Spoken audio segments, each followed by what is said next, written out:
La diffusion de la bonne nouvelle, une émission de présentation de la parole de Dieu par la lecture de différents livres, forum aux questions, les éléments essentiels de la vie chrétienne, la famille selon le plan de Dieu, du quotidien le Seigneur est proche, les calendriers, la bonne sémence, les audios des études bibliques ainsi que d'autres enseignements sur la parole de Dieu. Une production de la POCC, promotion des œuvres chrétiennes du Congo, c'est du Bible Minova. Contact plus 243 97 50 33 991. Email centre.diffusionbible@gmail.com. Votre serviteur, frère héritier Kisso.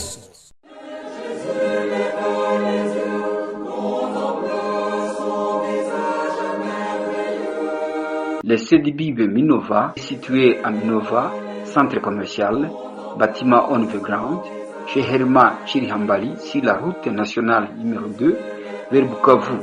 Le CDBIB Minova collabore avec le CDBIB de Goma, Kichanga, Bunia, Tumambasa, Mayuano, Biakato, Beni et Butembo.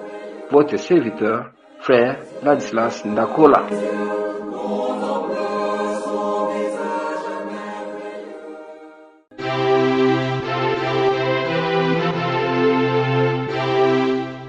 Suivez votre émission, la diffusion de la bonne nouvelle, tous les jours pour bénéficier de ces enseignements qu'elle vous présente à travers ces messages d'appel et aussi d'édification. Votre serviteur, frère Gilbert Bando.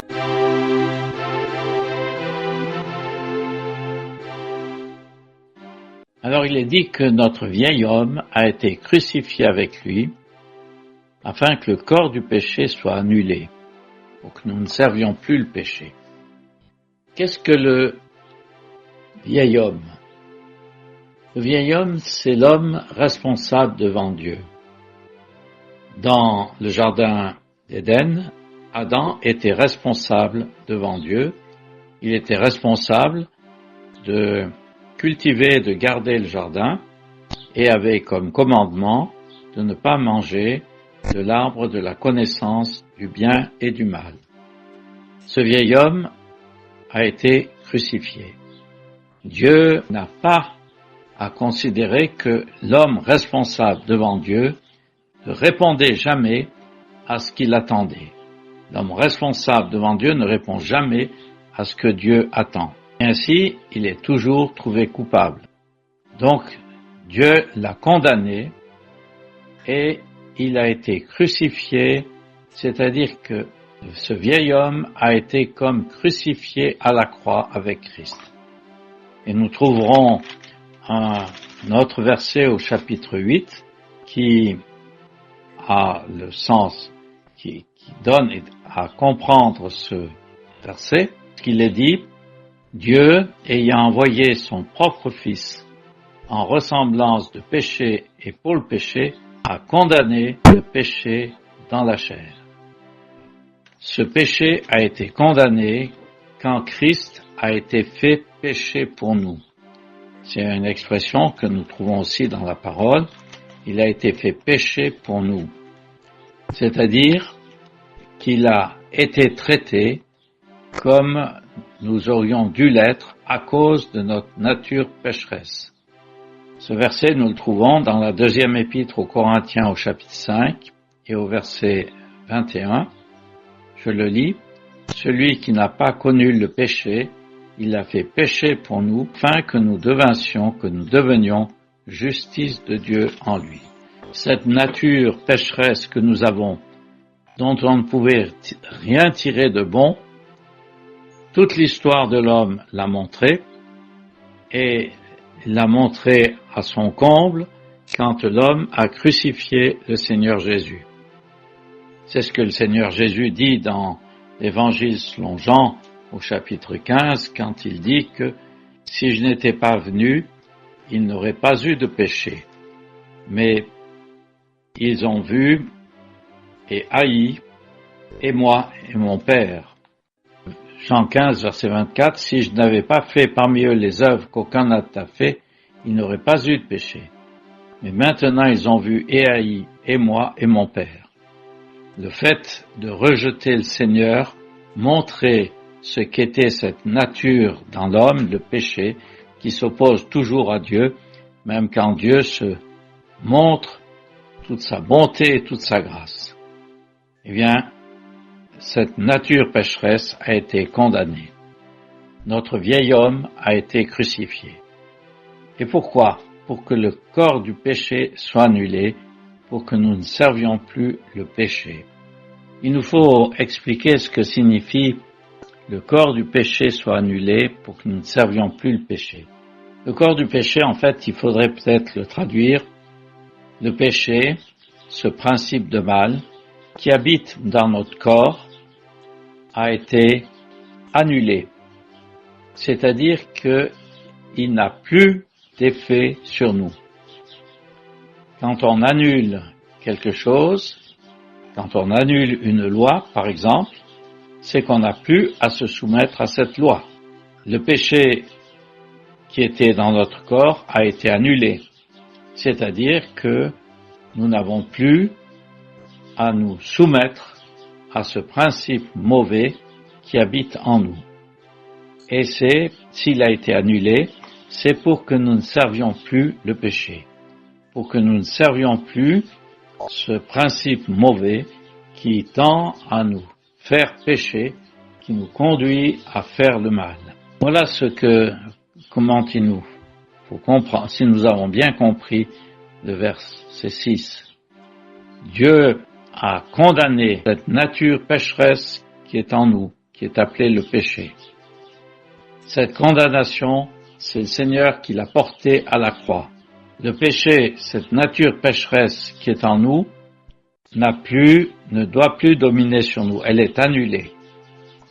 Nous n'avons plus à nous soumettre à ces désirs de mal faire. Et elle est annulée pour que nous ne servions plus cette nature pécheresse qui est en nous. Et le verset 7 continue, « Celui qui est mort est justifié du péché. » Celui qui est mort, si nous considérons, comme l'apôtre le dit, comme mort au péché, nous sommes justifiés du péché. Nous ne sommes plus vus devant Dieu comme ayant cette nature de péché. Certes, elle est toujours en nous, mais Dieu ne nous voit plus avec cette nature. Il nous voit comme identifiés avec Christ dans sa résurrection, c'est-à-dire comme ayant cette nouvelle nature que nous avons par Christ. Et si nous sommes morts avec Christ, nous croyons que nous vivrons aussi avec lui. Puis il est dit, sachant que Christ, ayant été ressuscité d'entre les morts, ne meurt plus. La mort ne domine plus sur lui.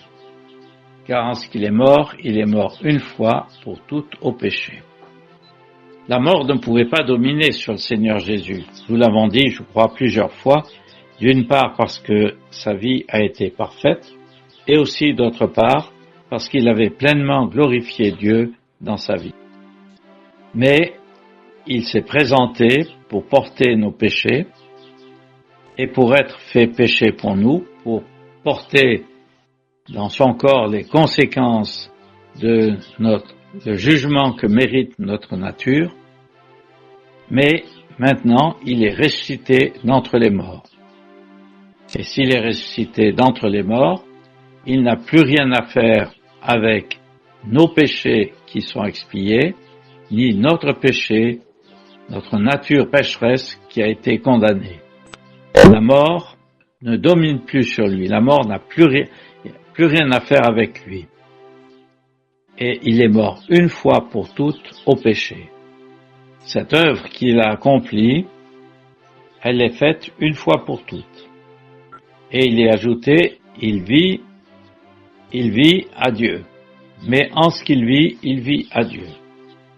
Le Seigneur est maintenant vivant, ressuscité par la gloire du Père, il est maintenant vivant, il est assis à la droite de Dieu, il vit à Dieu, et devant Dieu, la question de nos péchés, la question du péché est réglée. Pour Christ, elle est réglée. Il n'a plus rien à faire avec cette question. En ce qu'il est mort, il est mort une fois pour toutes au péché. Elle est réglée. Et en ce qu'il vit à Dieu. Et alors il est ajouté, mais de même, vous aussi, tenez-vous vous-même aux morts au péché, mais pour vivants à Dieu dans le Christ Jésus. Tenez-vous vous-même pour morts au péché. C'est une question de foi. Dieu dit que quant à ce que cette nature pécheresse que nous avons en nous, nous n'avons plus rien à faire avec elle. Nous sommes morts au péché. Et si d'un côté, nous n'avons plus rien à faire avec cette nature pécheresse qui est en nous, nous sommes vivants à Dieu dans le Christ Jésus. Nous sommes vivants à Dieu, c'est-à-dire que nous manifestons la vie de Dieu, cette vie divine que nous avons reçue par la nouvelle naissance, cette vie divine que nous avons en Christ, que nous avons par Christ. Nous l'avons reçue de Dieu et nous l'avons par l'efficace de l'œuvre du Christ Jésus. Je répète, le tenez-vous vous-même pour mort au péché, c'est une question de foi. C'est la parole de Dieu qui nous dit que nous en avons fini avec le péché. Plusieurs diront, mais est-ce possible? Cette nature mauvaise, elle est toujours en moi. Et c'est vrai qu'elle est toujours en nous. Cette nature mauvaise, je n'arrive pas à la dompter. C'est vrai que par nous-mêmes, nous ne pouvons pas la dompter. Mais Dieu l'a condamnée, nous devons la considérer comme condamnée.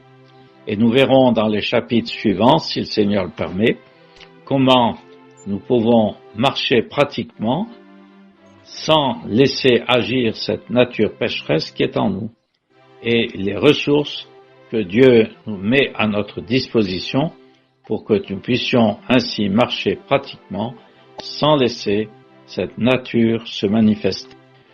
Je vais lire maintenant les versets 12 à 14. Que le péché donc ne règne point dans votre corps mortel pour que vous obéissiez aux convoitises de celui-ci. Et ne livrez pas vos membres au péché comme instruments d'iniquité. Mais livrez-vous vous-même à Dieu comme d'entre les morts étant faits vivants, et vos membres à Dieu comme instruments de justice. Car le péché ne dominera pas sur vous, parce que vous n'êtes pas sous la loi, mais sous la grâce. Que le péché donc ne règne point dans votre corps mortel, pour que vous obéissiez aux convoitises de celui-ci. Quand quelqu'un règne sur un pays, tout le monde doit se soumettre à sa volonté. Et quand il est dit que le péché ne doit pas régner dans notre corps mortel, c'est que nous n'avons pas à nous soumettre à la volonté de cette nature mauvaise qui est en nous. Le péché, c'est la nature mauvaise qui est en nous. Notre corps mortel, c'est l'instrument par lequel nous agissons. Nous savons bien que nous pouvons agir de plusieurs manières, par notre bouche, par exemple, en parlant, par nos mains, en faisant soit du bien, soit du mal, par nos pieds, en allant dans un lieu que Dieu peut approuver ou dans un lieu que Dieu n'approuve. Et si nous n'obéissons pas au péché qui est en nous, s'il ne domine pas sur nous, eh bien, nous ne laisserons pas notre corps ou les membres de notre corps agir selon les convoitises qui montent dans nos esprits ou dans nos cœurs. Nous n'avons pas à obéir aux convoitises du péché. Nous savons bien comment naît la convoitise dans nos cœurs. Nous voyons quelque chose qui nous plaît, nous voulons le posséder. Mais est-ce que c'est ce que le Seigneur désire pour nous? Non, pas sûr.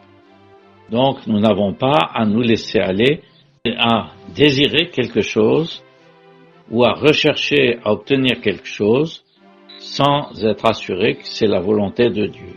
Ou faire quelque chose sans être assuré que c'est la volonté de Dieu. Et cela se manifeste dans tous les domaines. C'est dans le domaine de la vie courante, c'est dans le domaine des relations avec les hommes et les femmes qui nous entourent, c'est aussi dans le domaine religieux. On peut être religieux, mais faire sa volonté. On a l'exemple de Caïn, le premier homme religieux qui en fait a laissé agir le péché, parce qu'il a voulu apporter à Dieu quelque chose que Dieu ne pouvait pas agréer, ne pouvait pas recevoir, parce que c'était marqué par le péché. Eh bien, ne laissons pas le péché régner sur nous.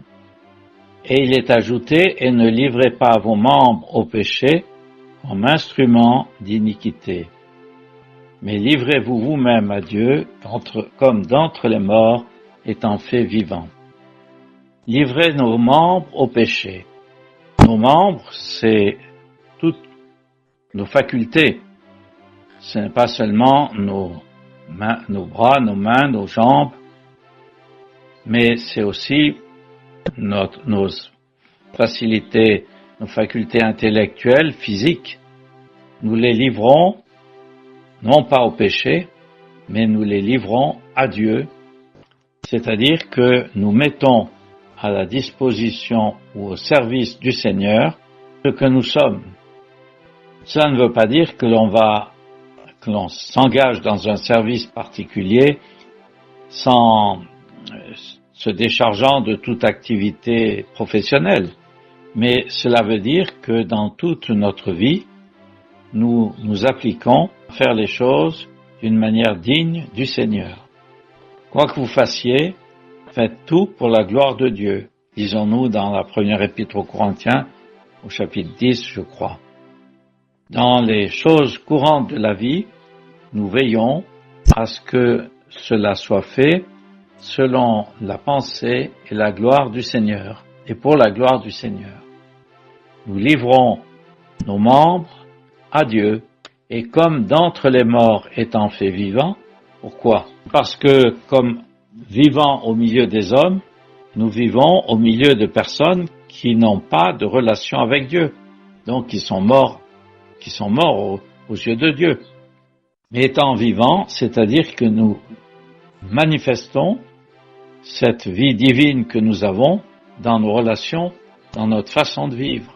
Et cela, c'est pour la gloire de Dieu. Nos membres à Dieu comme d'entre les morts étant faits vivants et nos membres à Dieu comme instruments de justice. Le mot justice ici pourrait être aussi instrument d'obéissance ou de soumission à la pensée de Dieu. Voilà ce que nous sommes appelés à faire. Ne plus pas livrer nos membres, c'est-à-dire tout ce que nous faisons, toutes nos capacités pour servir nos propres convoitises que suscite le péché, mais livrer toutes nos capacités pour servir le Seigneur pour sa gloire. Voilà ce que la parole nous propose et nous exhorte à faire pour la gloire de Dieu. Et le verset 14 ajoute, car le péché ne dominera pas sur vous, parce que vous n'êtes pas sous la loi, mais sous la grâce. Nous avons vu au verset 12 que le péché ne règne pas et que le péché ne dominera pas ici. Ça, pratiquement, les sens sont similaires. Il ne domine pas sur nous parce que nous ne sommes pas sous la loi, mais sous la grâce. Quand la loi a été donnée aux hommes, est-ce que cela a mis une entrave au développement du mal? Est-ce que, parce que les hommes avaient une loi, ils n'ont pas désobéi à Dieu? Absolument pas. Et même, nous devons reconnaître que si nous cherchons à nous soumettre à la loi de Dieu, nous ne pouvons pas. Il y a un commandement de la loi auquel tout le monde a désobéi, c'est ce commandement, tu ne convoiteras pas.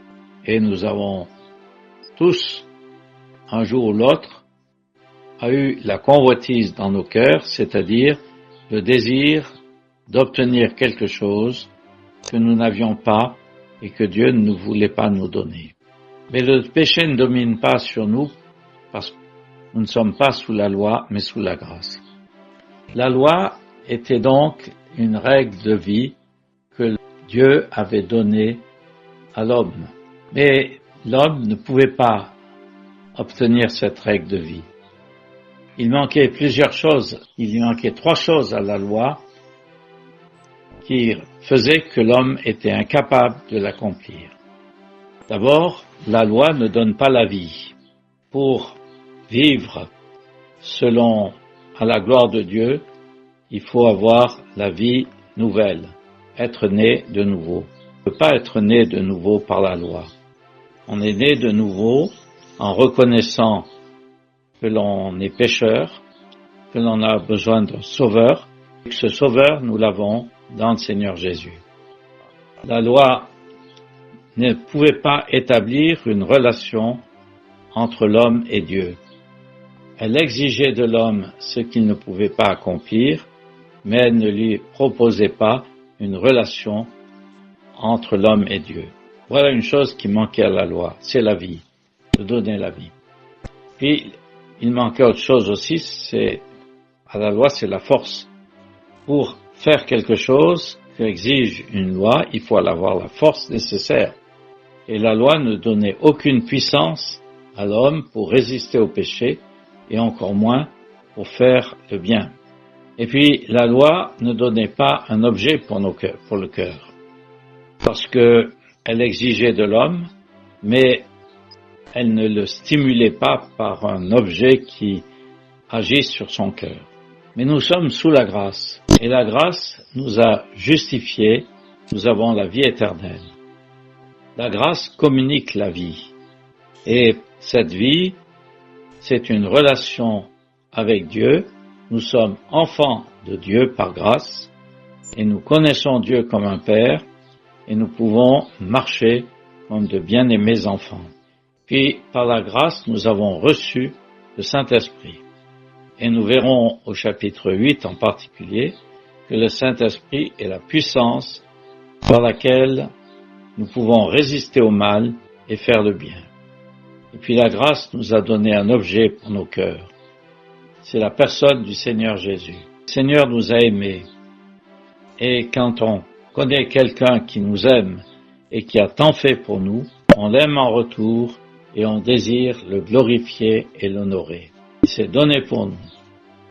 Ainsi étant, nous sommes sous la grâce. Nous avons à la fois une relation avec Dieu. Nous connaissons le Seigneur Jésus qui nous aime. Il remplit nos cœurs. Et nous avons le Saint-Esprit qui est là pour conduire dans la vérité et nous donner la puissance, la force de résister au mal et de faire le bien. Nous ne sommes pas sous la loi, mais sous la grâce, et aussi le péché ne domine pas. Nous allons voir au verset 15 que une question comparable à celle du début du chapitre va se poser. Pécherions-nous parce que nous ne sommes pas sous la loi, mais sous la grâce? C'était pécherons-nous afin que la grâce abonde, et pécherons-nous maintenant parce que nous ne sommes pas sous la loi, mais sous la grâce. Ce qui signifie en fait compte, est-ce que nous avons la liberté de faire ce qui nous plaît, de répondre aux convoitises de notre nature, parce que nous sommes sous la grâce et que Dieu répondra en grâce à tout. Bien sûr que l'apôtre répond surtout pas. Mais je crois que pour ce soir, il nous faut nous arrêter, parce que sinon, il serait trop long de poursuivre avec le dernier paragraphe que nous prendrons une prochaine fois, si le Seigneur le permet.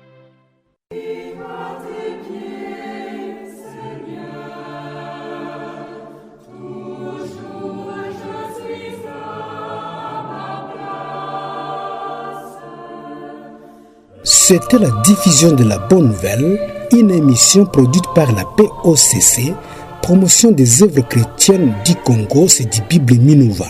Contact +243 97 50 33 991. Email centre.diffusionbible@gmail.com.